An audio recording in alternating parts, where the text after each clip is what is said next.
श्रीमन्नारायण नारायण नारायण।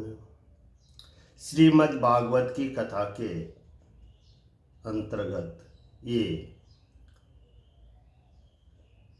दसम स्कंद के उत्तरार्ध के 85वां अध्याय है। आप सुनिए, बहुत अच्छा लगेगा, बहुत पुण्य मिलेगा। श्रीमन्नारायण नारायण नारायण, श्री कृष्ण गोविंद हरे मुरारी, हे नाथ नारायण वासुदेवा।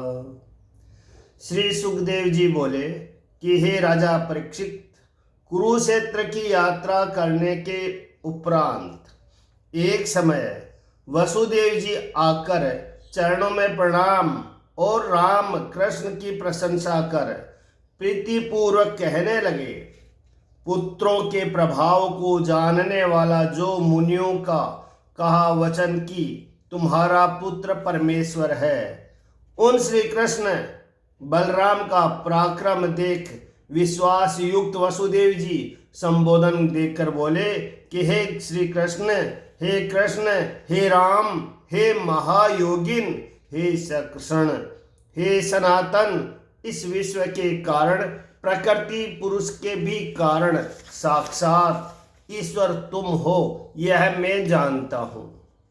जिनमें जिस साधने से, जिससे, जिस कारण से, जिसका, जिसके लिए, जिसको, जो, जैसा और जब यह संसार स्थित है और स्थित किया जाता है, उस सब भोग और भक्तों के नियता साक्षात आप ही हो। हे अधोक्षज, आप जो अजन्मा हो, सो अपने रचे हुए इस अनेक प्रकार के जगत में अपने रूप से प्रवेश कर क्रिया शक्ति और ज्ञान शक्ति रूप होकर उसका पोषण और भरण करते हो। पृथक पृथक शक्ति वाले प्राणादिक इस विश्व के कारण जानने में न आवे परमेश्वर को कारण रूप से स्वरूप सर्वरूप कैसे कहते हो? यह शंका जब हुई तो उसका समाधान यह है कि प्राणादिकों में जो शक्ति है और ईश्वर के शरीर वाले प्राण आदि तत्व में जो शक्ति है वह परम कारण ईश्वर की ही है, क्योंकि प्राण इस आदिक ईश्वर के अधीन है। क्योंकि प्राण आदिक ईश्वर के अधीन है और जैसे तीर से वेदने की स्वतंत्रता शक्ति नहीं है, जैसे तीर में वेदने की स्वतंत्र शक्ति नहीं है किंतु पुरुष की शक्ति से वेदता है, उसी प्रकार प्राणादिकों में ईश्वर की शक्ति है। प्राणादिक जड़ है और ईश्वर चैतन्य है, और जड़ पदार्थ को चैतन्य के अधीनता योग्य ही है। यहाँ ऐसा कहते हैं कि प्राणादिकों में शक्ति नहीं तो क्रिया कैसे करते हैं?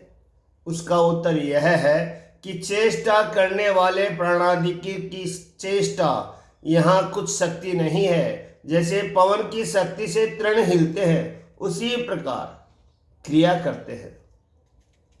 चंद्रमा की कांति, अग्नि का तेज, सूर्य की प्रभा, नक्षत्र व बिजलियों की स्फुरता, पर्वतों की स्थिरता और पृथ्वी की आधारता तथा गंध, ये संपूर्ण तुम्हारी ही शक्तियां है।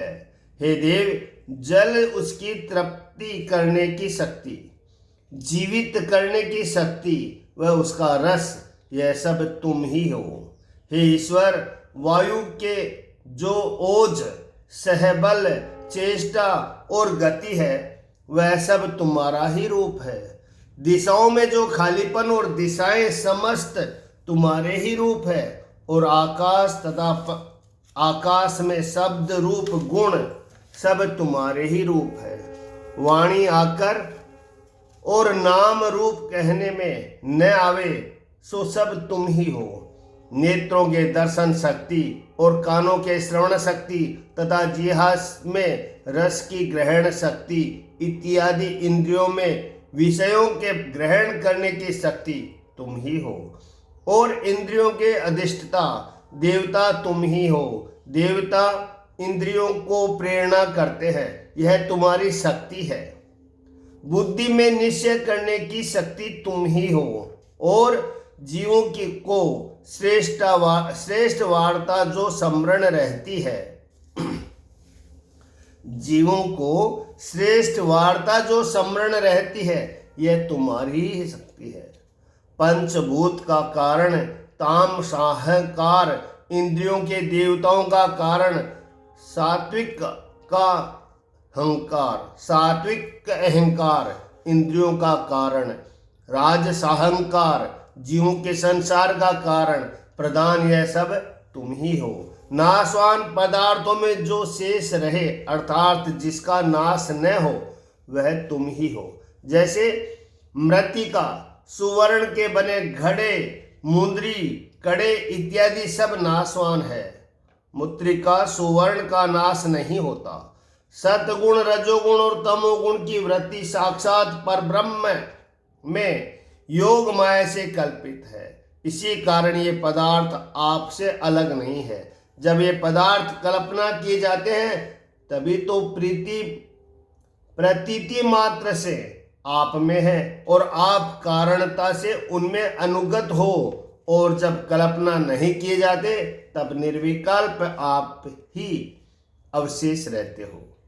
यह जो गुणों का प्रवाह है, रूप संसार है, उसमें सबके आत्मा तुम्हारी संसार से अलग गति को नहीं जानने वाले अज्ञानी पुरुष देह में अभिमान से किए हुए कर्म से इस संसार में जन्मे हैं। हे ईश्वर, शोभायमान हाथ, पांव, नाक, कान सब इंद्रिय युक्त बहुत दुर्लभ देह को इस संसार में कोई एक पुण्य के फल से पाकर स्वार्थ में भूलकर मैंने अपनी अवस्था तुम्हारी माया में वृथा ही गंवाई। मैं ब्राह्मण हूँ, क्षत्रिय हूँ, इस प्रकार देह में अभिमान और इस देह के संबंधी स्त्री पुत्रादिक मेरे हैं, इस अभिमान से स्नेही की रस्सी में यह जगत तुमने बांध रखा है। हम तुम्हारे पुत्र हैं, तुम क्यों हमारी स्तुति करते हो? उसके उत्तर में वसुदेव जी कहते कि तुम हमारे पुत्र नहीं हो, किंतु प्रधान पुरुष ईश्वर हो और पृथ्वी के भार रूप क्षत्रियों के नाश करने को आपने अवतार धारण किया है, क्योंकि आप ऐसे ही हैं। हे दीनबंधु, हे शरण प्राप्त हुए पुरुष के संसारी भय को दूर करने वाले, मैं तुम्हारे चरणाविंद की शरण में प्राप्त हुआ हूँ। तुम तो बड़े सुखी हो, वृथा क्यों खेद करते हो? ऐसे जो कदाचित श्री कृष्ण कहे तो उसके उत्तर में वासुदेव जी कहते हैं कि विषय की लालसा इतनी ही है कि मरण धर्मा शरीर की आत्मा माना और तुम परमेश्वर को पुत्र माना। तुमने सूतिका ग्रह में ही हमसे कहा था कि पहले तुम सुतपा और प्रश्नी व कश्यप अदिति रूप दंपति थे और अभी वासुदेव देव की रूप दंपति हो। मैं अजन्मा प्रथम निज धर्म की रक्षा के लिए आपसे प्रकट हुआ और अब भी प्रकट हुआ हूँ। आप असंग रह कर भी अनेक अवतार धारण करते हो और छोड़ते हो। सर्वव्यापक आपकी विभूति रूप माया को कौन जान सकता है? श्री सुखदेव जी बोले कि हे राजन, यादों में श्रेष्ठ भगवान श्री कृष्णचंद्र ने इस प्रकार पिता के वचन सुन अधीनता पूर्वक नग्न हो मनोहर वाणी से कहा। श्री भगवान बोले कि हे पिता, हम पुत्रों के विषय में आपने जो तत्व समूह का भली भांति निरूपण किया है सो तुम्हारे वचन को हम यथार्थ मानते हैं। हे यदुश्रेष्ठ पिता, तुम और बड़े भ्राता बलदेव जी तथा सब द्वारकावासी यादव और स्थावर जंगम जगत को ब्रह्म रूप जानो। यहाँ एक शंका है कि नाना विकारों का ब्रह्म रूप पता कैसे बन सकती है? उसके उत्तर में कहते कि आत्मा एक स्वयं प्रकाश नित्य सबसे पृथक निर्गुण है। अपने रचे सद्गुण रजोगुण तमोगुण से उत्पन्न देह में बहुत प्रकार प्रतीत होता है कि जैसे देह है उसमें वैसा ही प्रतीत होता है, जैसे आकाश, पवन, ज्योति, जल, पृथ्वी, ये पंचभूत घट पटादि पदार्थों में कहीं प्रकट, कहीं अंतर्ध्यान, कहीं घोड़े, कहीं बहुत प्रतीत होते हैं, ऐसे एक आत्मा ब्रह्म स्वरूप अनेक रूप से प्रतीत होता है। श्री सुखदेव जी बोले कि नृपोत्तम परीक्षित, इस प्रकार भगवान श्री कृष्णचंद्र का वचन सुन भेदभाव त्याग प्रसन्न मन हो वासुदेव जी चुप हो गए। हे कुरुश्रेष्ठ, फिर अपने पुत्र गुरु पुत्र को पीछे ले आए। यह वृतांत सब अत्यंत आश्चर्यमान कंस के मारे पुत्रों की शुद्धि करके सब जगत की देवता रूपी देव की व्याकुल हो नेत्रों में आंसू भर श्री कृष्ण बलदेव को बुलाकर इस प्रकार दीन वचन कहने लगे। देवकी बोली कि हे राम, हे प्रमेय आत्मन, हे कृष्ण, हे योगेश्वरों के ईश्वर, आप विश्व के रचने वाले ब्रह्मादिकों के ईश्वर और आदि पुरुष हो। तुमको मैं जानती हूँ।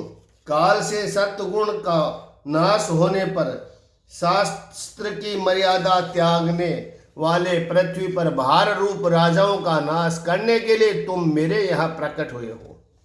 हे सबके कारण, हे विश्व के आत्मा, तुम्हारा अंश पुरुष है, उसका अंश माया, उस माया के अंश सत्व रज, तुम इन तीनों गुणों के परमाणु मात्र लेश से इस विश्व की उत्पत्ति, पालन और प्रलय होती है। ऐसे तुम हो, सो मैं तुम्हारी शरण आई हूं। हे योगेश्वर, चीरकाल से मरे हुए पुत्र को लाने के लिए गुरु ने आज्ञा की, तब तुमने यमराज के लोक में से उस पुत्र को लाकर गुरु दक्षिणा रूप अर्पण किया। उसी प्रकार मेरी कामना भी पूर्ण करो, अर्थात कंस के मारे हुए पुत्रों को मैं यहाँ देखना चाहती हूँ।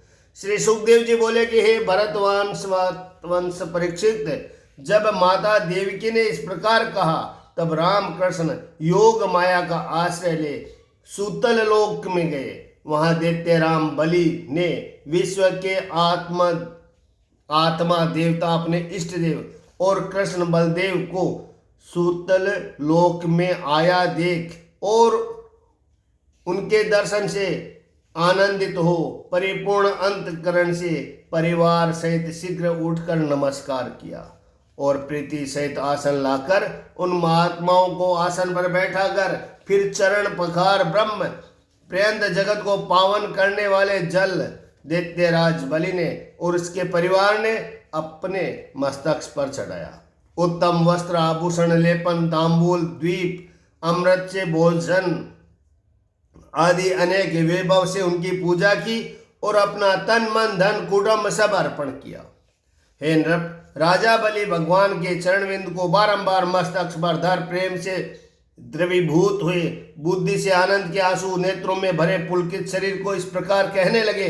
राजा बलि बोले कि समस्त विश्व फण के ऊपर धारण करने वाले शेष रूप तुमको प्रणाम है और सब जगत के रचने वाले तुमको नमस्कार है।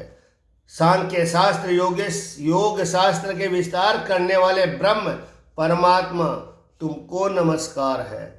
योगीश्वरों को भी तुम्हारा दर्शन दुर्लभ है, सो हमको हुआ यह आश्चर्य नहीं।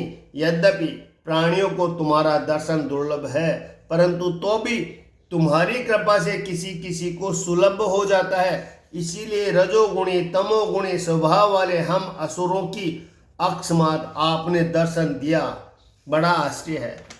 हम शत्रु सतगुणी भक्तों से भी बड़भागी है। दैत्य दानव गंधर्व सिद्ध विद्याधर चारण यक्ष राक्षस पिशाच भूत और प्रमथों में मुख्य है। हम और हमसे दूसरे लोगों ने शास्त्र के रक्षा करने वाले सतगुणी स्वभाव तुमसे नित्य शत्रुता कर रखी है, उन्हें भी आपका दर्शन प्राप्त हो जाता है।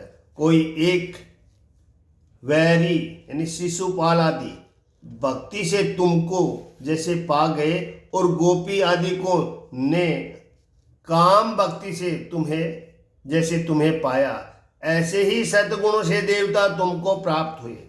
हे योगेश्वरों के ईश्वर, इस प्रकार तुम्हारी योग माया को जब योगेश्वर भी नहीं जानते तो हम असुर क्या जान सकते हैं। इसीलिए हम पर आप ऐसी दया करो कि जिससे निष्काम पुरुषों के ढूंढने की योग्य तुम्हारे चरण बिंदु का आश्रय ले, चरण बिंदु से अलग घर रूप कुएं से निकाल कर विश्व की रक्षा करने वाले वृक्षों की जड़ों में आपसे ही गिरे फल फूल को भोजन कर मैं शांति चित्त होकर अकेला विचरूं अथवा सबके सहाय करने वाले महात्मा पुरुषों के संग विचरूं। हे प्रभु, सब जीवों के स्वामी, हमें शिक्षा देकर पाप रहित करो। जिस शिक्षा को श्रद्धा पूर्वक पालने से पुरुषों के विधि निषेध रूप बंधन छूट जाते हैं। श्री भगवान बोले कि इस स्वयंभू मनवंतर से मरीचि प्रजापति की उर्णा स्त्री में 6 पुत्र हुए हैं। एक समय देवता रूप 6 पुत्र अपनी कन्या के पीछे भागे, ब्रह्मा जी को देखकर हंसे। इस पाप क्रम से असुर योनि को प्राप्त हुए।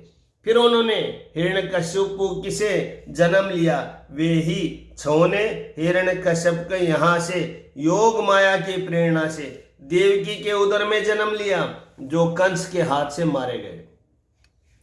सो अब तुम्हारे पास है, उन्हें देवकी अपना पुत्र मानकर सोच करती है। माता देवकी के शोक दूर करने के लिए यहाँ से इन 6 पुत्रों को ले जाएंगे। इसके उपरांत श्राप से छूट खेत रहित होकर यह देवलोक में जाएंगे। समर, उदिति, परिश्रव्यंग, पतंग, शूद्र, बुक और घृणी, ये जो 6 पुत्र हैं सो मेरे प्रसाद से मुक्त हो जाएंगे। श्री सुखदेव जी बोले कि हे राजन, इस प्रकार जब कहा तब राजा बलि से पूजित हो श्री कृष्ण बलदेव उन पुत्रों को संग ले द्वारकापुरी में आकर माता देवकी को दे दिए। पुत्रों के स्नेह से जिसके स्तनों में दूध चूहे, ऐसी देवकी उन बालकों को देख गोद में बैठा कर छाती से लगाया और बारंबार माथा सूंघने लगे। सृष्टि को उत्पन्न करने वाले विष्णु भगवान की माया से मोहित और पुत्रों को छाती से लगाने के कारण मग्न देव की प्रसन्न होकर पुत्रों को स्तन पिलाने लगी। गदा के धारण करने वाले भगवान श्री कृष्णचंद्र के पीने से बचा, अर्थात भगवान का प्रसाद वह अमृत रूप देवकी का दुग्ध पान कर और कृष्ण के अंग स्पर्श करने से हम देवता है, यह ज्ञान होने से वह देवता गोविंद श्री कृष्णचंद्र और देवकी तथा वासुदेव जी को नमस्कार कर सब प्राणियों के देखते देवताओं के धाम देवलोक में चले गए। हे भरत वंशोत्पन्न राजा परीक्षित, मरे हुए पुत्रों को आगमन और फिर गमन देकर विस्मत देवकी ने जान लिया कि यह सब श्री कृष्ण की रची हुई माया है। अनंत शक्ति परमात्मा भगवान श्री कृष्णचंद्र के ऐसे ऐसे आश्रय युक्त अनंत चरित्र है।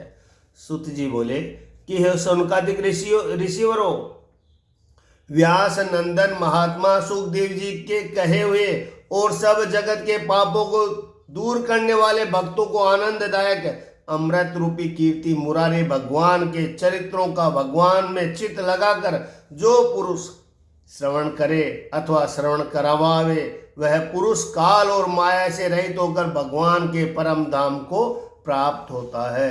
इति श्रीमद्भागवते महापुराणे दशम स्कंद उत्तरार्धे भाषा टीकाया अमृता अग्रजा नयनम नाम 85 तमोध्याय 85वां अध्याय संपूर्ण। श्रीमन्नारायण नारायण नारायण। श्री कृष्ण गोविंद हरे मुरारी, हे नाथ नारायण वासुदेवा। राजा परीक्षित पूछने लगे कि हे योगीश्वर श्री सुखदेव जी, बलराम और श्री कृष्णचंद्र की भगिनी सुभद्रा जो मेरी दादी थी, उसके संग अर्जुन ने जिस प्रकार विवाह किया सो मेरे सुनने की इच्छा है। यह प्रश्न सुनकर श्री सुखदेव जी बोले कि हे कुरुकुल भूषण परीक्षित, एक समय सामर्थ्यवान अर्जुन तीर्थ यात्रा करने के लिए पृथ्वी पर भ्रमण करता करता प्रभास तीर्थ में पहुंचा। वहां जाकर अपने मामा की पुत्री सुभद्रा को बलदेव जी दुर्योधन को ब्याह देंगे और वासुदेवादिकों को इसमें सम्मति नहीं है। यह बात सुन उस सुभद्रा को लेने की इच्छा से अर्जुन सन्यासी बन 3 दंड धारण कर द्वारकापुरी में आया। अपने कार्य को सिद्ध करने की इच्छा से अर्जुन ने वर्षा ऋतु के 4 महीने द्वारकापुरी में बिताए, पर वहां से मनुष्य को और बलराम जी को भी इस छल की खबर नहीं हुई। इस कारण वे उसका नित्य प्रति सम्मान करते थे। एक दिन सन्यासी भाव से अर्जुन को निमंत्रण कर घर में बुला श्रद्धा पूर्वक बलदेव जी ने जो भोजन परोसा सो अर्जुन ने भोजन किया। वहां सूरवीरों के मानने को हरने वाली एक अत्यंत सुंदर कन्या अर्जुन ने देखी, जिस पर दृष्टि पड़ते ही उसके नेत्र प्रीति से प्रफुल्लित हो गए और रति के अभिप्राय से चलायमान मन सुभद्रा में लग गया।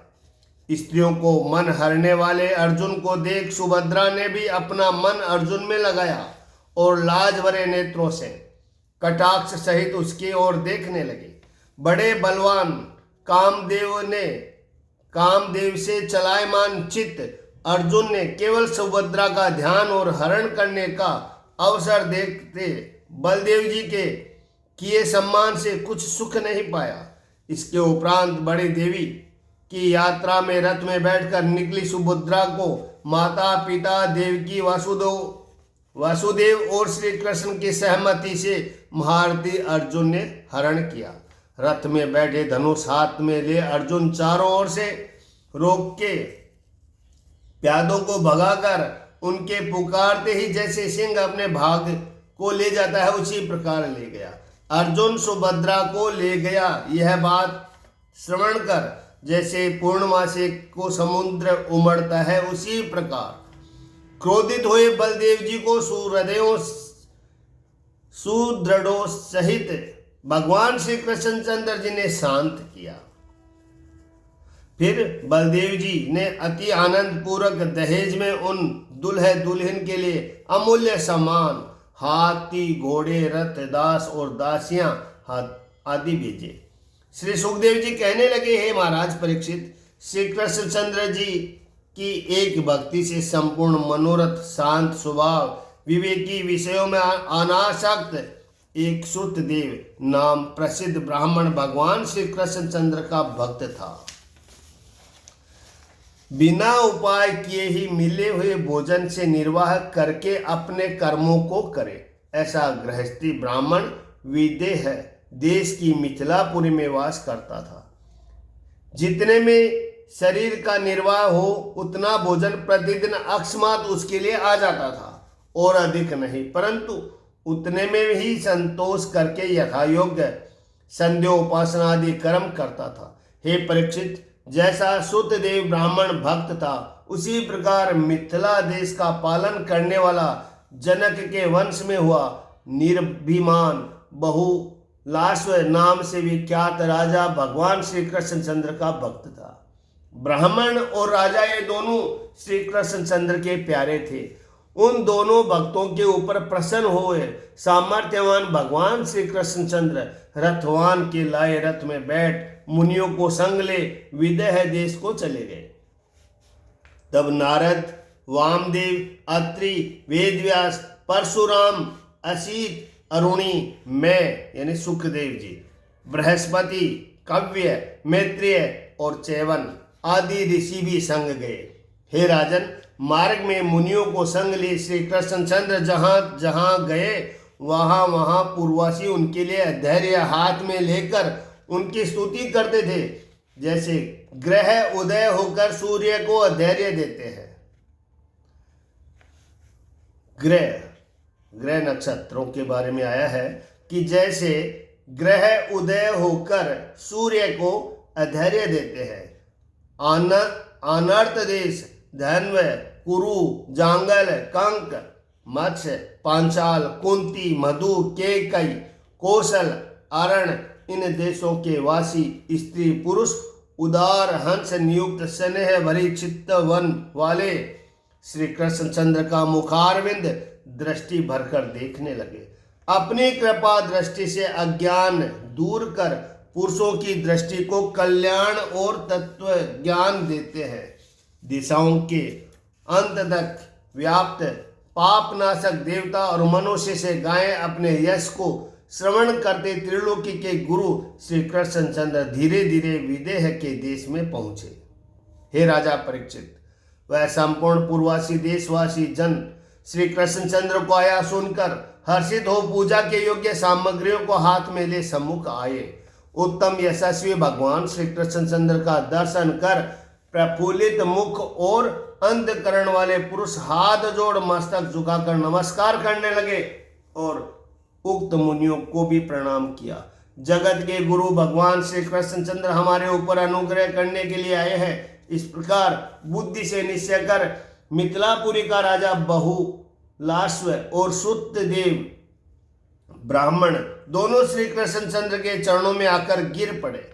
मिथिलापुरी का राजा बहुलाश्व और सुतदेव जी इन दोनों ने एक संग हाथ जोड़ ब्राह्मणों सहित श्री कृष्णचंद्र का आतिथ्य भाव कर निमंत्रण किया। भगवान श्री कृष्णचंद्र दोनों का निमंत्रण मान उनका प्रिय करने के लिए ब्राह्मणों सहित दो रूप धर दोनों के घर गए।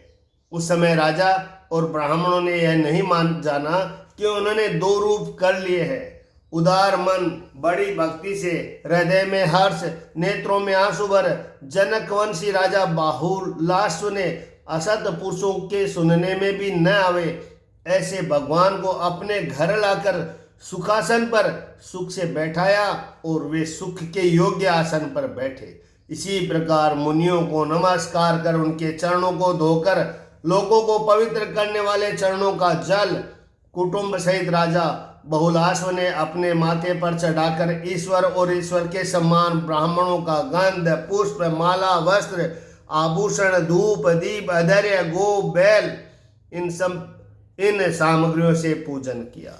भोजन कर तृप्त हुए उन ब्राह्मणों वह भगवान श्री कृष्णचंद्र जी को प्रसन्न करता गोद में धरे श्री कृष्णचंद्र जी के चरण धीरे धीरे दाबता हुआ वह कहने लगा। राजा बहुलाश्व ने कहा कि हे समर्थ, सब प्राणियों के आत्मा साक्षी स्वयं प्रकाश तुम ही हो, इसीलिए तुम्हारे चरण बिंदु का स्मरण करने वाले मुझे तुमने दर्शन दिया।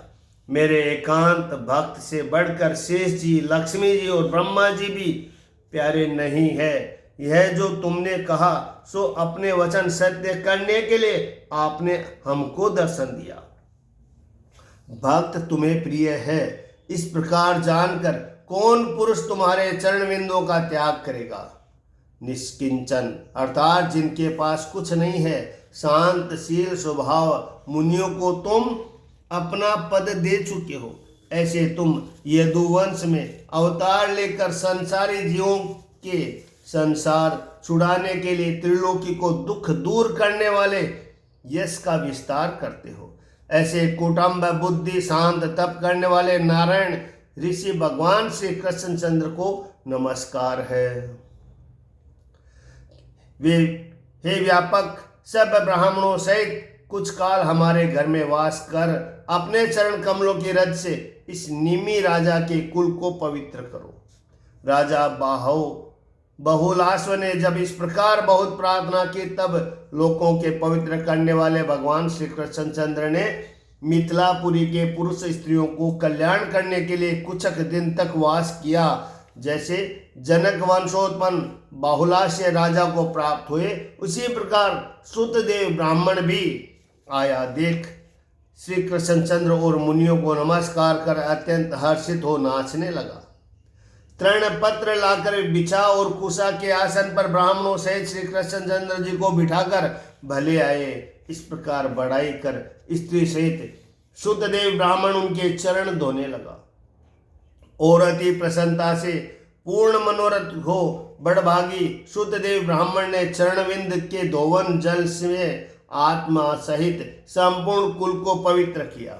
आमले आदि फलों से मंगल रूप अमृत के समान मधुर जल से सुगंध युक्त मृतिका तुलसी कुश और अनायास उपलब्ध पूजा की सामग्री से सद्गुणों को बढ़ाने वाले शुद्ध अन्न से श्रुतदेव ब्राह्मण भगवान श्री कृष्ण चंद्र जी का पूजन करके आराधना करने लगा। जिनके चरण रेणु सर्वतीर्थ रूप ऐसे श्री कृष्ण चंद्र, उनके रहने के स्थान ब्राह्मणों का संग घर रूप अंधेरे कुएं में पड़े मुझे किस कारण से प्राप्त हुआ, इस प्रकार ब्राह्मण तक करने लगा। आतिथ्य कर भली भांति विराजमान ब्राह्मणों के निकट स्त्री कुटुंब और पुत्र सहित उपस्थित हो और श्री कृष्ण चंद्र के चरणों को स्पर्श करता हुआ श्रुतदेव यह वचन कहने लगा। श्रुतदेव बोला कि जिस समय शक्ति से इस विश्व को रचकर अपनी सत्ता से इसमें प्रविष्ट हुए, उसी समय तुम परम पुरुष हमको प्राप्त हुए, परंतु इस सांवरे स्वरूप का दर्शन अभी प्राप्त हुआ। जिस प्रकार सोते हुए पुरुष ने अपने अविद्या से स्वप्न में मन से ही दूसरे शरीर को रचकर अपने उसमें मानो प्रवेश किया हो, उसी प्रकार तुमने भी इस संसार को निर्माण कर मानो इसमें घुसे हो। मुझको ऐसा प्रतीत होता है, जो तुम्हारी कथाओं का श्रवण करे, तुम्हारा नाम का कीर्तन करे, सदा तुम्हारी पूजा करे, तुमको प्रणाम करे, उन शुद्ध अंतकरण वाले पुरुषों को भी आप हृदय में ही दर्शन देते हो, परंतु मुझे तो आपने प्रत्यक्ष ही दर्शन दिया। इस कारण मुझे जान पड़ता है कि मैं सबसे बढ़कर आज दिन भाग्यशाली पुरुष हूं। कर्मों से चलायमान चित्त पुरुषों के हृदय में भी स्थित हो, परंतु अति दूर हो, और तुम्हारी कथा को सुनने और तुम्हारे नाम लेने से जिनके निर्मल अंतकरण हो गए, उन पुरुषों के तुम सदा समीप रहते हो। देह और गेह में अभिमान रहित पुरुषों को मोक्ष देने वाले और देह गेह में अभिमान पुरुषों को आप संसार देते हो। कार्य महदादिक और कारण माया, इन दोनों उपाधियों का सेवन करते हो। अपनी माया से आप ढके नहीं हो। ऐसे जीवों का ज्ञान माया से आच्छादित करने वाले आपको मैं प्रणाम करता हूँ। हम भक्तों को आज्ञा दो, आपका क्या पूजन करें। जब तक तुम नेत्रों के सम्मुख नहीं आते, तब तक ही मनुष्यों का कलेश रहता है। श्री सुखदेव जी बोले कि हे नृपश्रेष्ठ परीक्षित, इस प्रकार श्रुतदेव ब्राह्मण का वचन सुनकर शरणागतों को दुख हरने वाले भगवान श्री कृष्णचंद्र अपने हाथ से ब्राह्मण का हाथ पकड़कर हंसकर यह वचन बोले। श्री भगवान बोले कि हे ब्राह्मण, ये मुनि लोग तुम्हारे ऊपर अनुग्रह करने के लिए यहाँ आए हैं, यह तुम निश्चय जानो, क्योंकि यह पुरुष अपने चरणविंद की रज से मनुष्य को पवित्र करते मेरे साथ भ्रमण किया करते हैं। देवता क्षेत्र तीर्थ ये दर्शन स्पर्शन अर्चन करने से बहुत काल में धीरे धीरे पवित्र करते हैं। सो भी महात्माओं की इच्छा हो तो, और ब्राह्मण तो शीघ्र ही पवित्र कर देते हैं।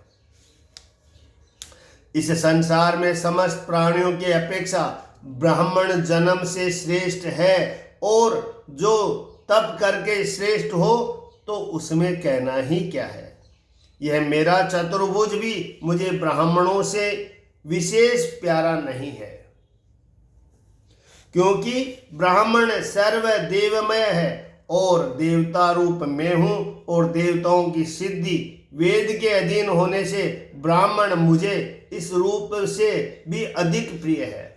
दुष्ट बुद्धि जन ऐसा न जानकर दोष को देखते हैं। उत्तम बुद्धि वाले मेरा गुरु ब्राह्मण और आत्मा का पूजन करते हैं।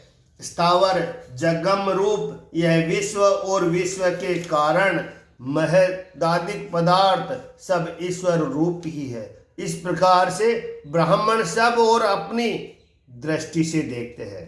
हे ब्राह्मण, श्रुतदेव जैसी श्रद्धा मुझ में है, इसी प्रकार सदा सहित ब्रह्म ऋषियों का पूजन करो। मुझ में इनमें एक सा भाव करोगे तो मेरी साक्षात पूजा हो जाएगी, और जो भेदभाव से बहुत सी संपत्तियों से भी मेरी पूजा करोगे तो भी प्रसन्न न होऊंगा। इतना कथा सुनकर श्री सुखदेव जी बोले कि हे महाभाग परीक्षित, इस प्रकार भगवान श्री कृष्णचंद्र जी से आज्ञा पाकर श्रुतदेव ब्राह्मण श्री कृष्णचंद्र सहित सब ब्राह्मणों का एक भाव से आराधना कर सुंदर गति को प्राप्त हुआ और मिथिलापुरी के राजा ने भी सुंदर गति पाई। हे राजन, इस प्रकार भक्तों पर प्रीति करने वाले भगवान श्री कृष्णचंद्र अपने भक्त बहुलाश्व और श्रुतदेव के यहाँ आवास कर संन्यास मार्ग, उपासना कांड, ज्ञान कांड, कर्म कांड, इन तीनों का उपदेश कर फिर द्वारकापुरी में आकर सुशोभित हुए। इति श्रीमद्भागवते महापुराणे दशम स्कंद उत्तरार्धे भाषा टीकाया श्रुतदेवा धनु ग्रहो नाम षडशीतितमोध्याय 86वां अध्याय समाप्त। श्रीमन्नारायण नारायण नारायण श्री कृष्ण गोविंद हरे मुरारी हे नाथ नारायण वासुदेवा। ओम नमो भगवते वासुदेवाय। राजा परीक्षित बोले कि हे ब्राह्मण, पहले अध्याय के अंत में भगवान वेद का अर्थ ब्रह्म पर है, इस प्रकार उपदेश करके द्वारका को चले गए। परंतु शब्द रूप वेदों का ब्रह्म परतत्व नहीं बनता, क्योंकि मुख्या, लक्षणा और गौणी इन तीन प्रकार की वृत्तियों से शब्द की प्रवृत्ति होती है। मुख्या वृत्ति भी दो प्रकार की है, रूढ़ि और योग। जो वस्तु स्वरूप, जाति अथवा क्रिया से व गुण से निर्देश की जाए उसमें रूढ़ि की प्रवृत्ति होती है। जिसका स्वरूप, जाति, क्रिया, गुण से निर्दिष्ट न हो उसमें यह संभव नहीं हो सकता। सो ब्रह्म तो जाति, गुण, क्रिया अथवा स्वरूप से निर्दिष्ट नहीं होता, इसमें ब्रह्म में रूढ़ि की प्रवृत्ति नहीं हो सकती। और कार्य कारण से परे तथा असंग होने से योग वृत्ति का भी संभव नहीं हो सकता। और लक्षण से संबंध की आवश्यकता है। ब्रह्म सब संबंधों से रक्षित है, इस लक्षण वृत्ति का भी संभव नहीं हो सकता। और जो श्रुति गुणों का निरूपण करे तो ब्रह्म स्वयं निर्गुण है, इसमें गुणी वृत्ति से ब्रह्म का निरूपण नहीं हो सकता। फिर ब्रह्म को श्रुति किस प्रकार से प्रतिपादन करती है। राजा परीक्षित का यह प्रश्न सुनकर श्री सुखदेव जी बोले कि हे राजा परीक्षित, नित्य मुक्त सर्वशक्तिमान ईश्वर के प्रलय काल में अपने लीन हुए प्राणियों के विषय, भोग रूप अर्थ, जन्म से कर्म पर्यंत रूप धर्म, परलोक में उनके सुख, भोग रूप काम और कल्पनादि, वृत्ति रूप मोक्ष, पुरुषार्थ देने के लिए बुद्धि, इंद्रिय, मन और प्राण इनकी रचना की है। यदि यह न हो तो अर्थ, धर्म, काम की प्राप्ति नहीं हो सकती। और जो स्वरूप का विचार न हो तो मोह भी नहीं मिल सकता। यह सर्वज्ञ है, सर्वशक्तिमान।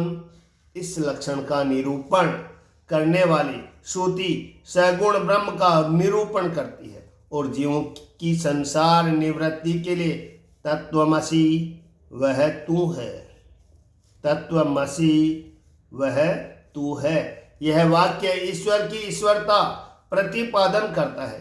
इससे नित्य मुक्त ईश्वर का वाचन तत्व इन शब्द और संसारी जीवी का वाचन तत्व पद का सम्मान अधिकरण्य प्रतीत होता है।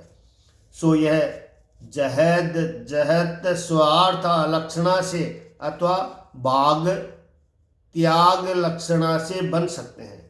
तत्वपद, तत्पद तो सर्वज्ञादि गुण वाले ईश्वर और तत्वपद अल्पज्ञादि गुण वाले पदार्थ का वाचक है।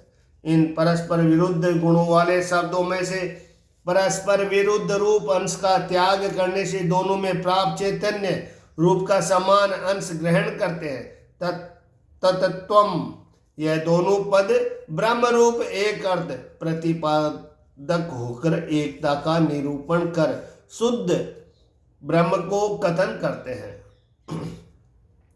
और स्थूलमन्वयन स्वयं इत्यादि निषेध का निरूपण करने वाले श्रुति तत्पदार्थ के शोधन करने से चरितार्थ हो, उपाधि के निषेध से साक्षात निर्गुण ब्रह्म में प्रवसनान होती है।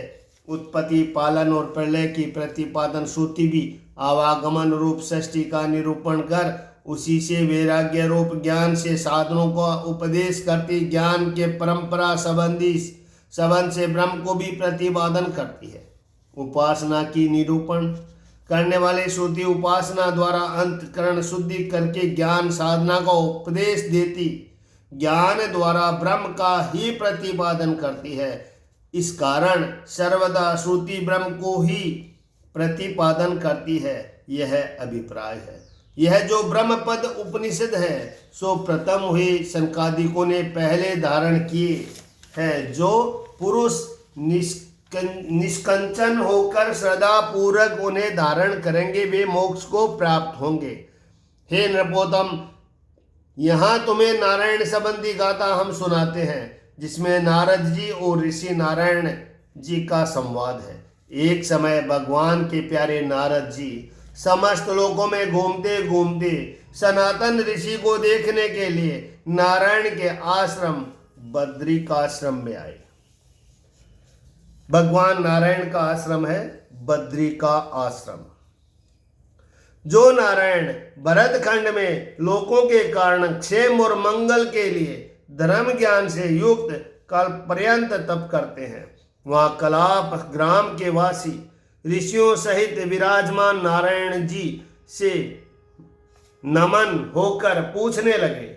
उस समय जनलोक निवासी सनकादिकों में जो ब्रह्म विचार हुआ था वह भगवान नव ऋषियों के श्रवण करते नारद जी से कहने लगे।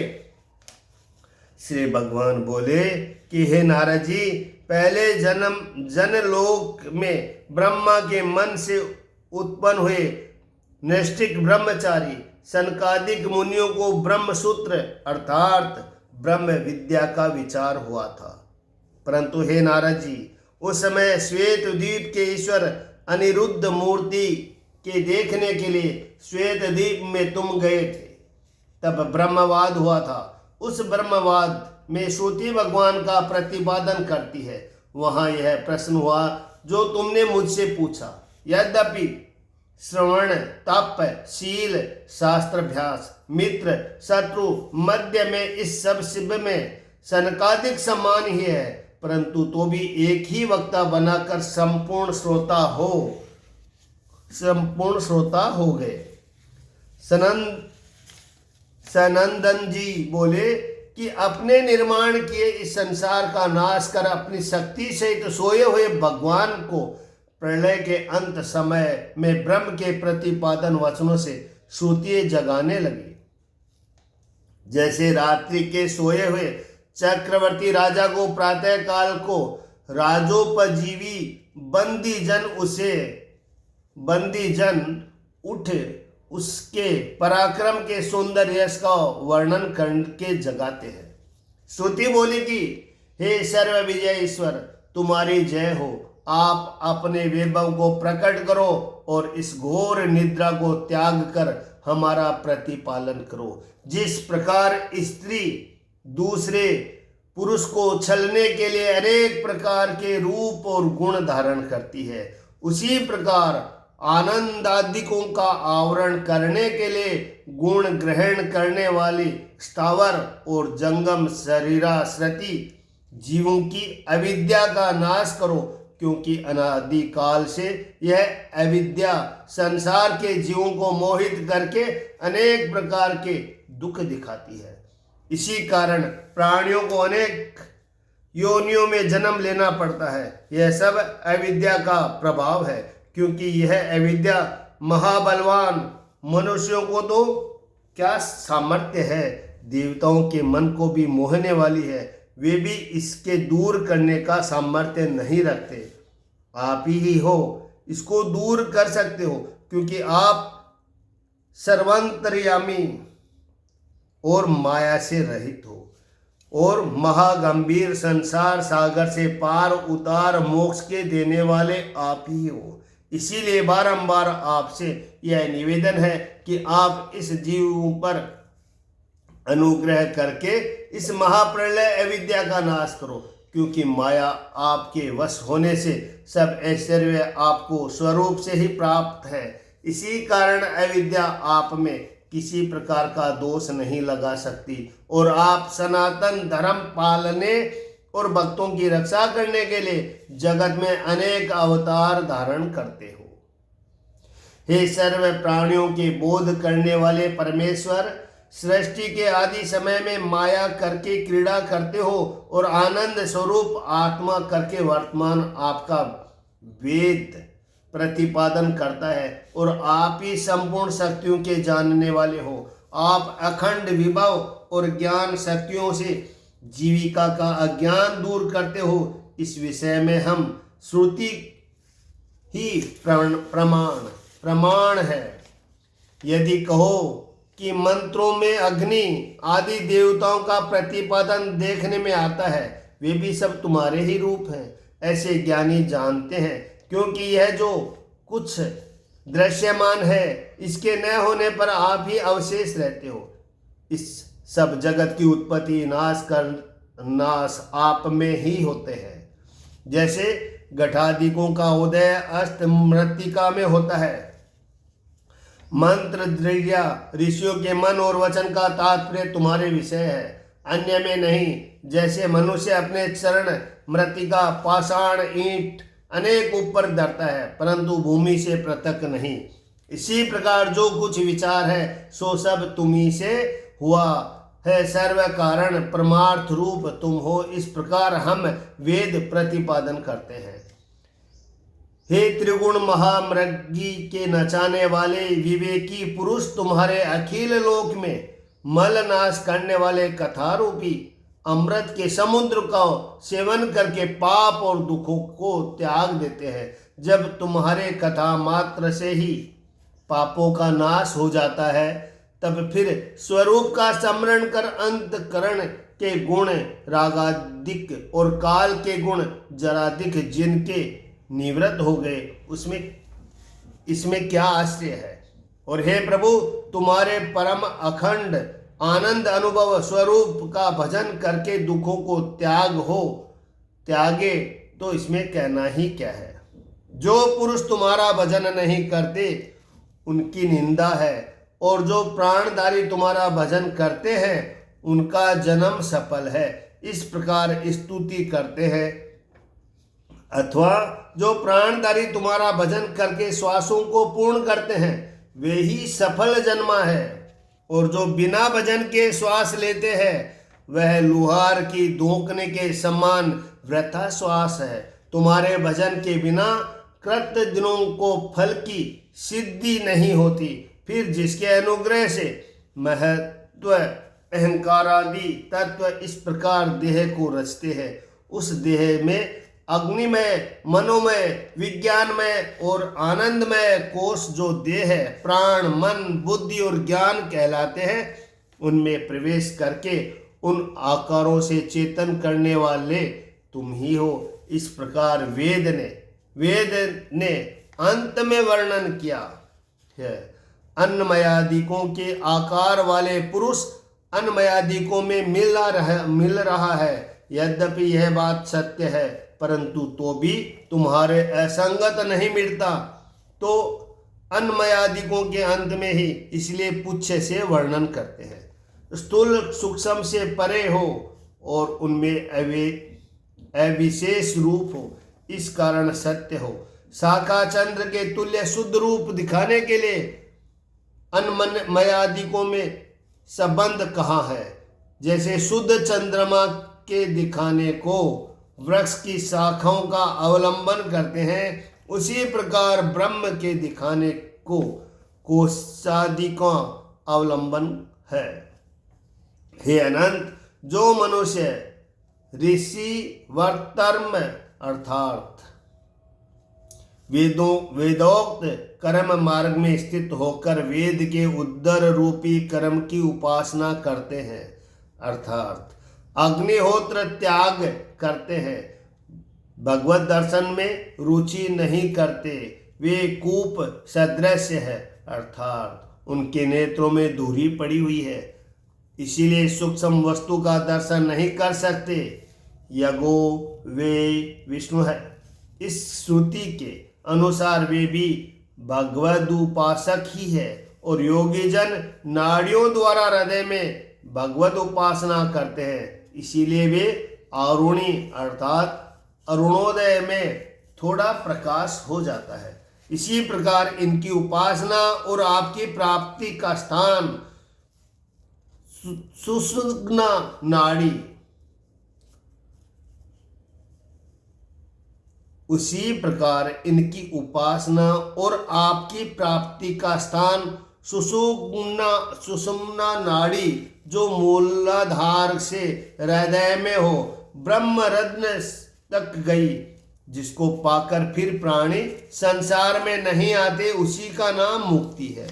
तुम सबके उपादान कारण हो, इसीलिए प्रथम ही सब में वर्तमान हो। यद्यपि तुम्हारे निर्मित किए ऊंच नीच मध्यम देहों के तुम्हारे प्रवेश होना संभव नहीं, तो भी जैसे मन उनमें प्रवेश किए हो, उसी प्रकार देहादिकों के अनुसरण करते न्यूनाधिक प्रतीत होते हैं। जैसे अग्नि तारतम्य रहित है, परंतु काष्ठ में व्याप्त होने से उसी के समान प्रतीत होती है, उसी प्रकार आपको सब उपाधि से रहित समान एक रस जानकर दोनों लोग के कर्म फल रहित उज्ज्वल बुद्धि वाले मनुष्य असत्य देहादिक में सत्य मानकर आपकी ही उपासना करते हैं। अपने कर्मों से प्राप्त हुए नरकादिक देह में यह जीव भोक्तृत्व से वर्तमान है और भीतर बाहर आवरण रहित संपूर्ण शक्तियों के धारण करने वाला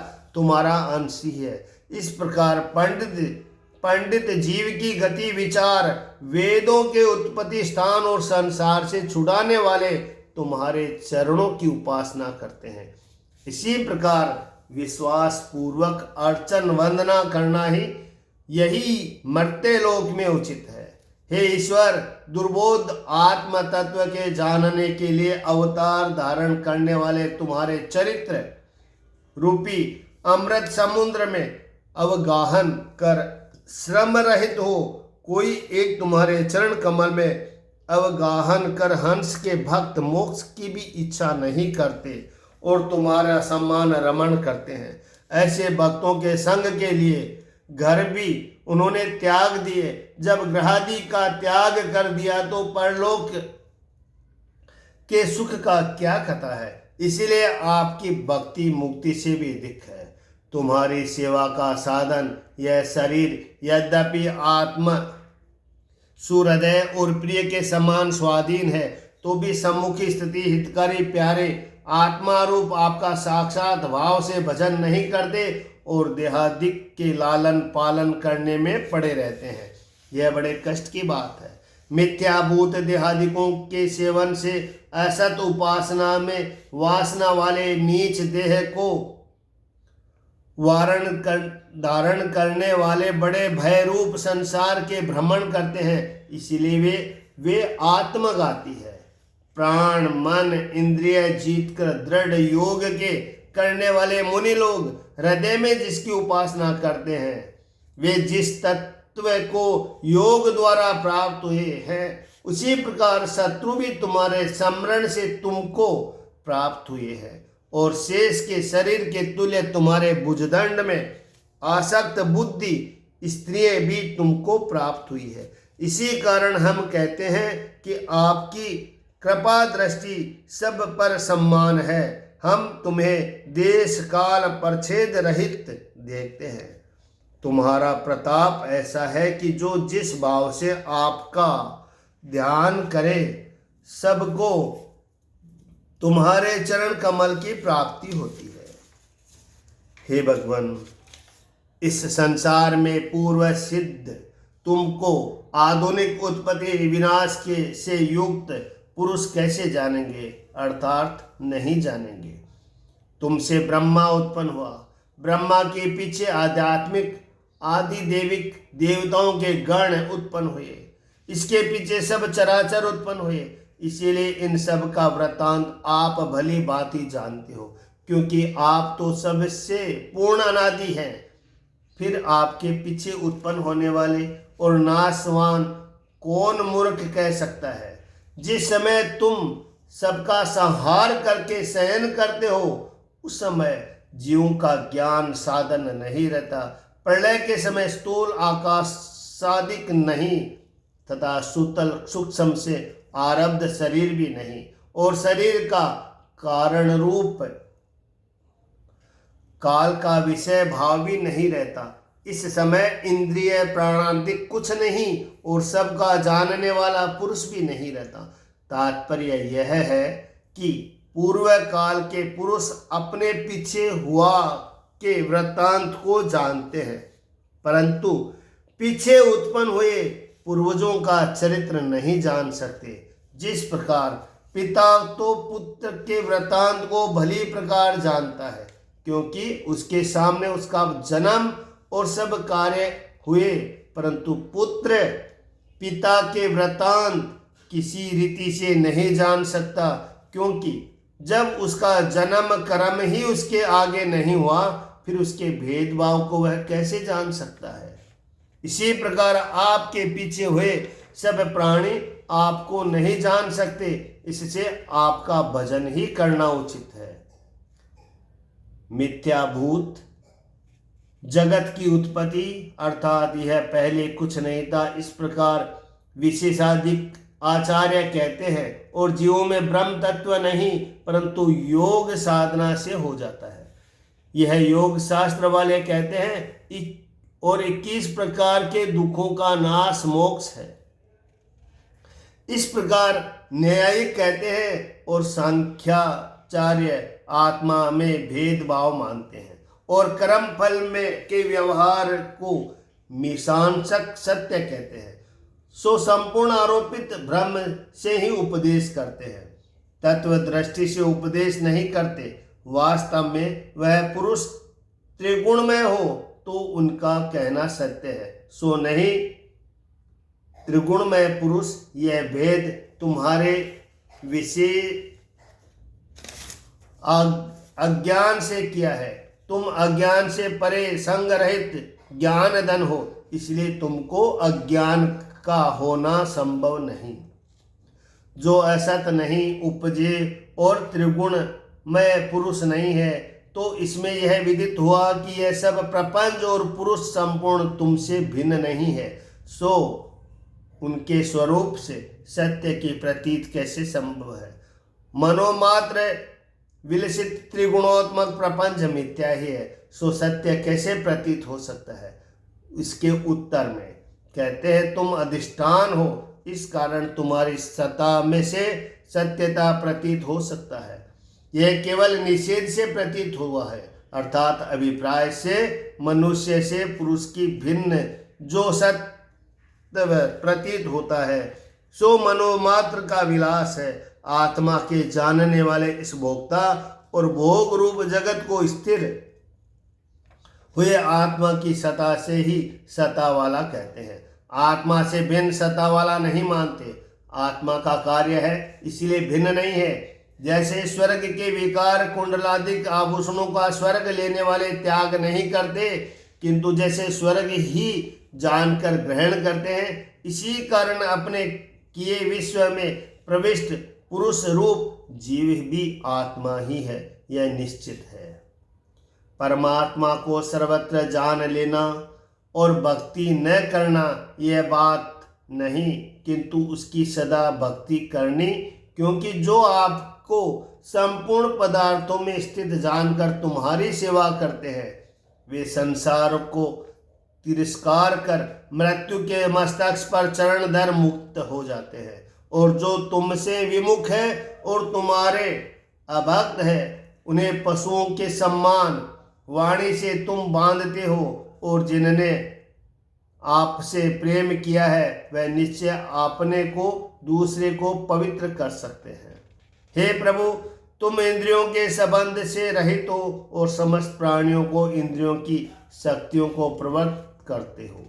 अपने स्वरूप से ही प्रकाशमान हो। स्वतः सिद्ध ज्ञान शक्ति होने से तुमको इंद्रियों की अपेक्षा नहीं है। इस कारण विश्व के रचने वाले ब्रह्मादिक और इंद्रादिक देवता संपूर्ण माया से ही तुम्हारी पूजा करते हैं और मनुष्य का दिया हव्य काव्यादि के बलि भक्षण करते हैं। जैसे संपूर्ण पृथ्वी के ईश्वर चक्रवर्ती राजा को खंड मंडलों के राजा भेंट देते हैं और आप अपने प्रजा से भेंट लेते हैं, उसी प्रकार ब्राह्मणादिक तुमको भेंट देते हैं और जिन्हें आपने अधिकार दे रखा है उसी अधिकार को तुम्हारे भय से पूर्ण करते हैं।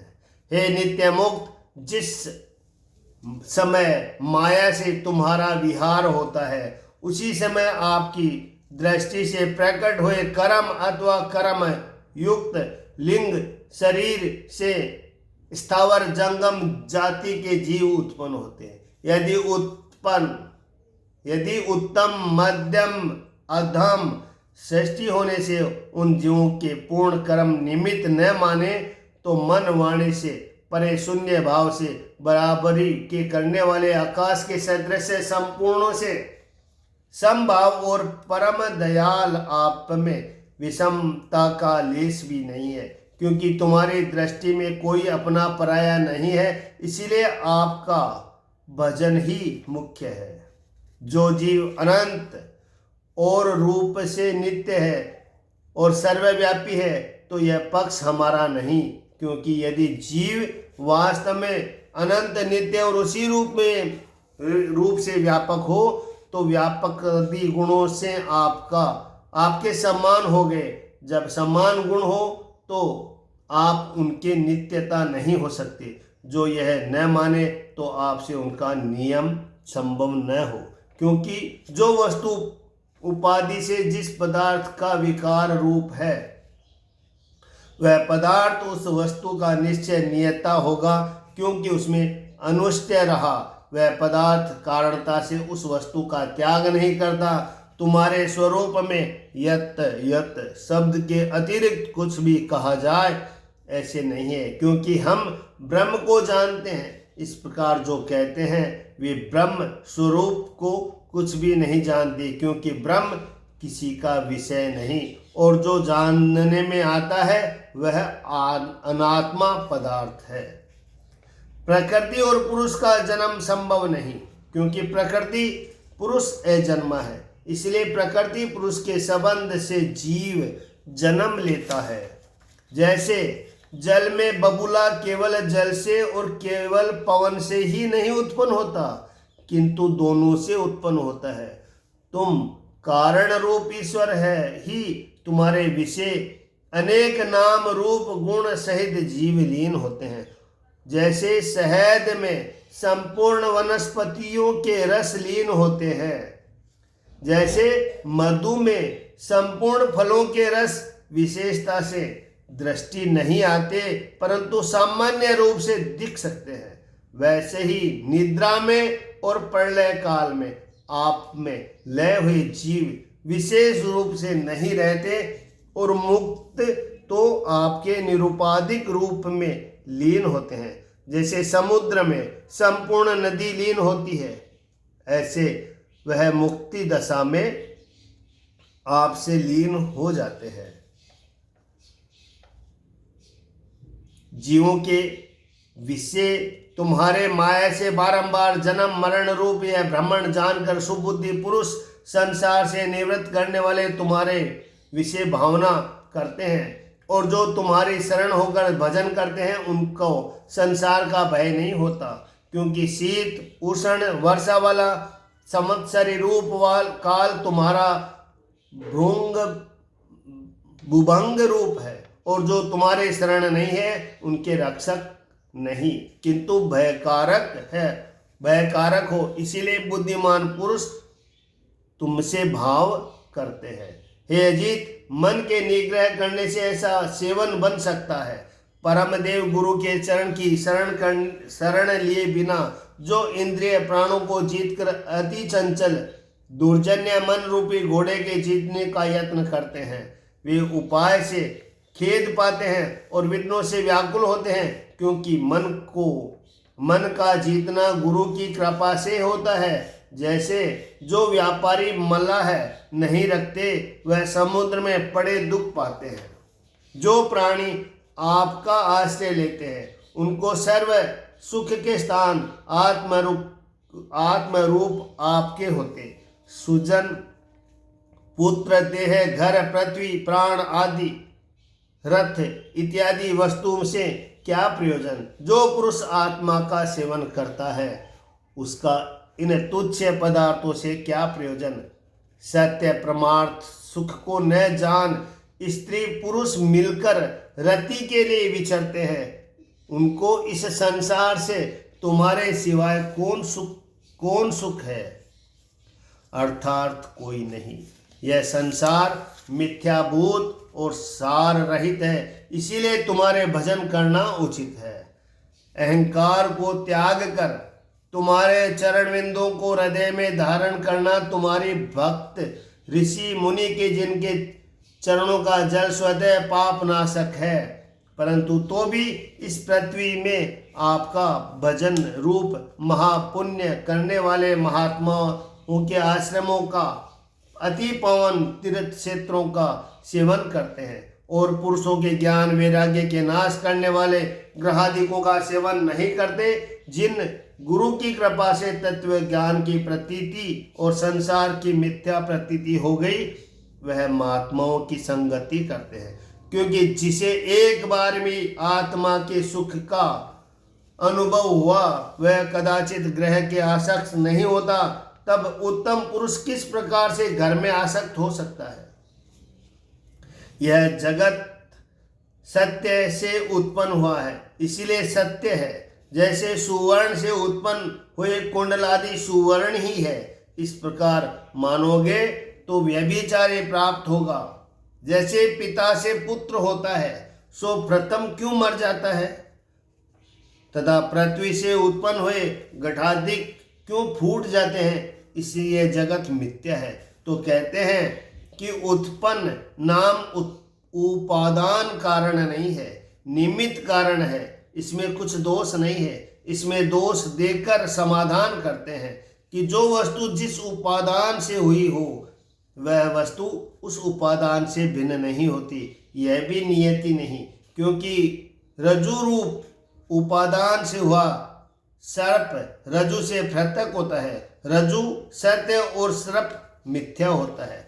यदि सर्प सत्य हो तो जिस प्रकार कुंडल का बांध नहीं होता, उसी प्रकार सर्प का भी बांध न होना चाहिए। शंका, रज्जु में हुए सर्प से केवल रज्जु ही उत्पादन कारण नहीं, किंतु अज्ञान भी उपादान का कारण है। इस कारण से उपादान कारण से हुई वस्तु का मिथ्यापन बन सकता है। जो केवल सत्य उपादान कारण से उत्पन्न हो, उसका मिथ्यापन सिद्ध नहीं हो सकता। इसीलिए दैत्य असत्य नहीं है। उत्तर, यह द्वैत भी सत्य रूप ब्रह्म और उसके साथ अज्ञान रूप उपादान कारण से हुआ है। शंका, जो इस प्रकार जगत नित्य कहा है, तो मिथ्या किस प्रकार? समाधान, कर्म फल को नित्य कहना वेद का तात्पर्य नहीं है, किंतु उन वाक्यों से कर्म की स्तुति की है।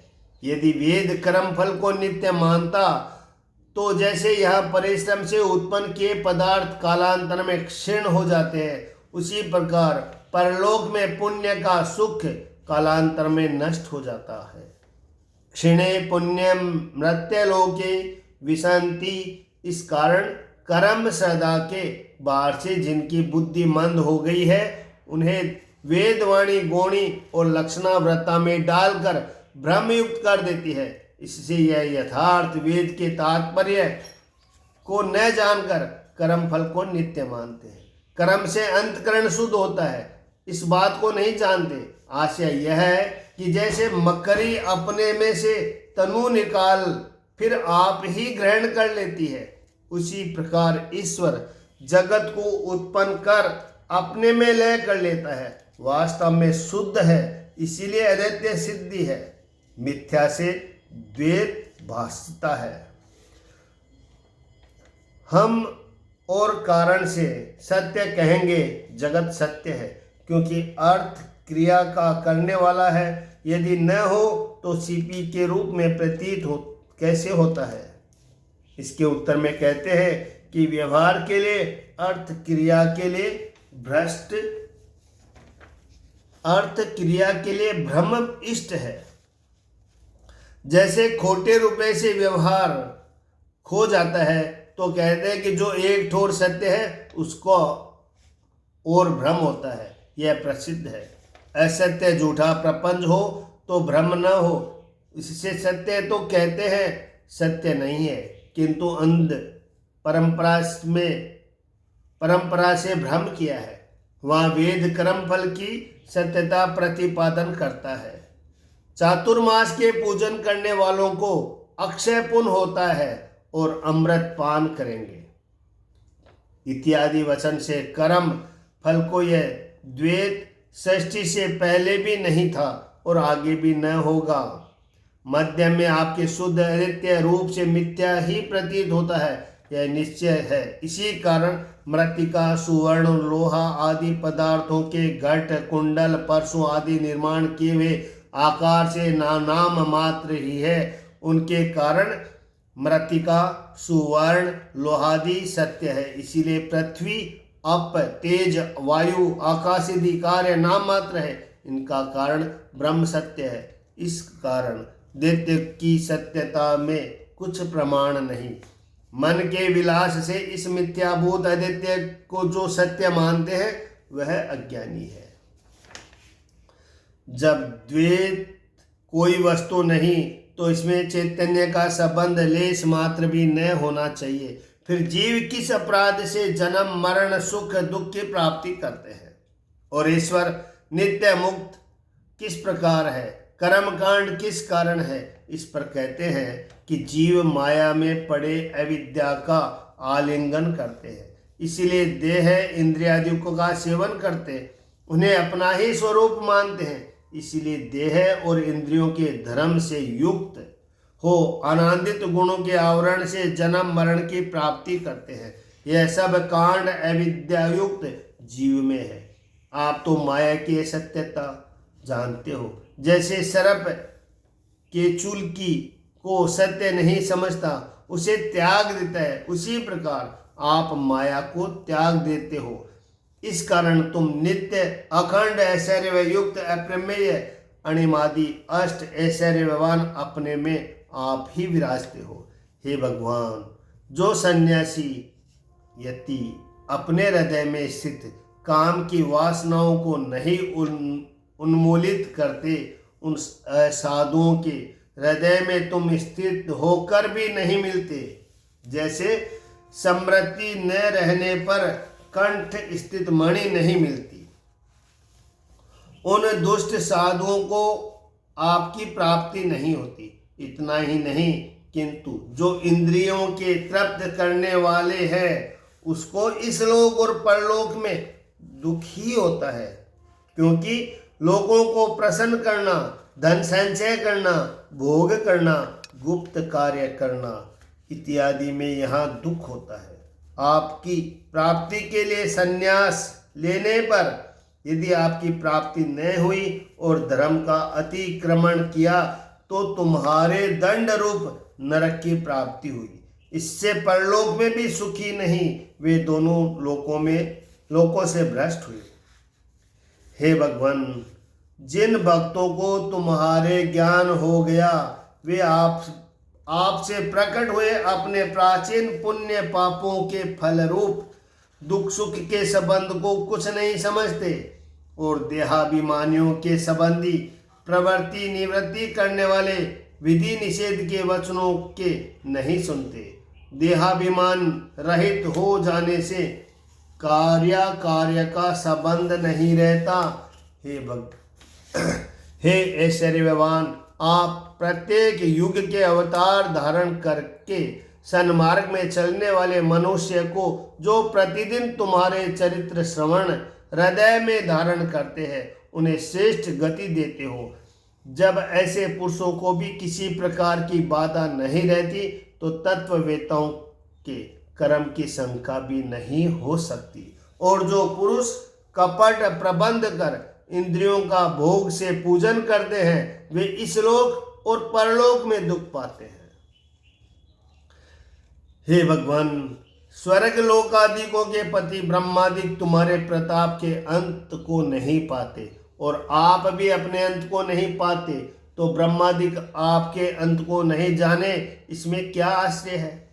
अपने अंत को न जानने से आपकी सर्वज्ञता सर्वशक्तिमता नष्ट नहीं हो, तो जैसे शशक के सींग न मिलने से सर्वज्ञ का सर्वज्ञपन नहीं जाता, क्योंकि शशक के सींग है ही नहीं, फिर मिले कहाँ से। उसी प्रकार आपका अंत जब है ही नहीं तो कोई जाने कहाँ से, क्योंकि तुम्हारे स्वरूप में आकाश में रजगण में सदृश 10 गुण उत्तर अधिक 7 आवरणों से युक्त ब्रह्मांडों के समूह काल चक्र से भ्रमण करते हैं। इसी कारण श्रुति तात्पर्य से आप ही प्रतिपादन करते हैं, साक्षात नहीं कह सकती। सगुण स्वरूप की तो गुण अपार है और निर्गुण में बाणों की गति नहीं, इस कारण तुम्हारा संपूर्ण और साक्षात निरूपण नहीं हो सकता। अनात्म पदार्थों का निषेध कर अंत में हम श्रुति आपका ही वर्णन करते हैं, क्योंकि अविद्या के बिना निषेध नहीं हो सकता। इस कारण निषेध की अविद्या रूप आप में ही हम वेदों का तात्पर्य निकलता है। श्री भगवान बोले कि हे नारद जी, इस प्रकार ब्रह्मा के पुत्र सनकादिक वेदों की स्तुति कर सुनकर आत्मा की गति जान सनंदन जी की पूजा करने लगे। इस प्रकार आकाश में गमन करने वाले सृष्टि में प्रथम उत्पन्न हुए महात्मा सनकादिक ने समस्त वेद पुराण और उपनिषदों का सार उदित किया है। हे ब्रह्मा के पुत्र नारद जी, तुम सदा पूरक आत्मा के अनुशासन को धारण करके पृथ्वी में अथिच्य विचरो। यह आत्मा अनुशासन मनुष्य के विषय वासना का नाश करने वाले हैं। इतनी कथा सुनकर योगी वर्षि सुखदेव जी बोले कि हे महाराज परीक्षित, इस प्रकार श्री नारायण के उपदेश को सुनकर कृतार्थ निष्कंठ ब्रह्मचारी सूतियों के धारण करने वाले नारद मुनि कहने लगे। श्री नारद जी बोले कि जो भगवान श्री कृष्णचंद्र संपूर्ण भूतों के कल्याण के लिए सुंदर अवतार धारण करते हैं, उन निर्मल कीर्ति श्री कृष्णचंद्र जी के अर्थ नमस्कार है। उदार मन नारद आदि ऋषि नारायण और उनके शिष्यों को नमस्कार कर साक्षात मेरे पिता व्यासदेव के आश्रम में गए। व्यासदेव के सम्मान कर आसन दिया, उसको ग्रहण कर नारद जी ने नारायण के मुख से जो श्रवण किया था वह सब व्यास जी से वर्णन किया। हे नरश्रेष्ठ, जो तुमने पूछा था सो हमने वर्णन किया।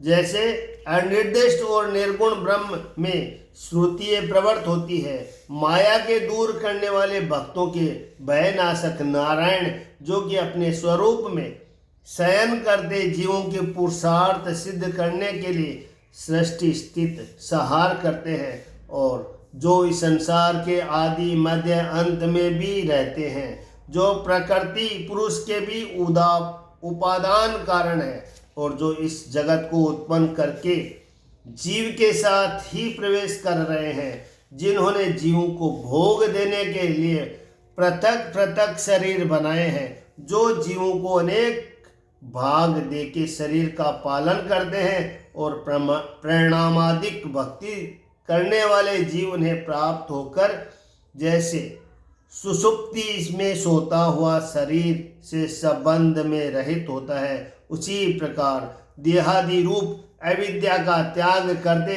उन्हें नारायण का भजन करना चाहिए। इति श्रीमद्भागवते महापुराण दशम स्कंद उत्तरार्धे भाषाटिकाया नारायण नारद संवादे वेद स्तुति नामम सप्तशीतोध्याय 87वां अध्याय श्रीमन्नारायण नारायण नारायण। ओम नमो भगवते वासुदेवाय। श्री नारायण भगवान की जय।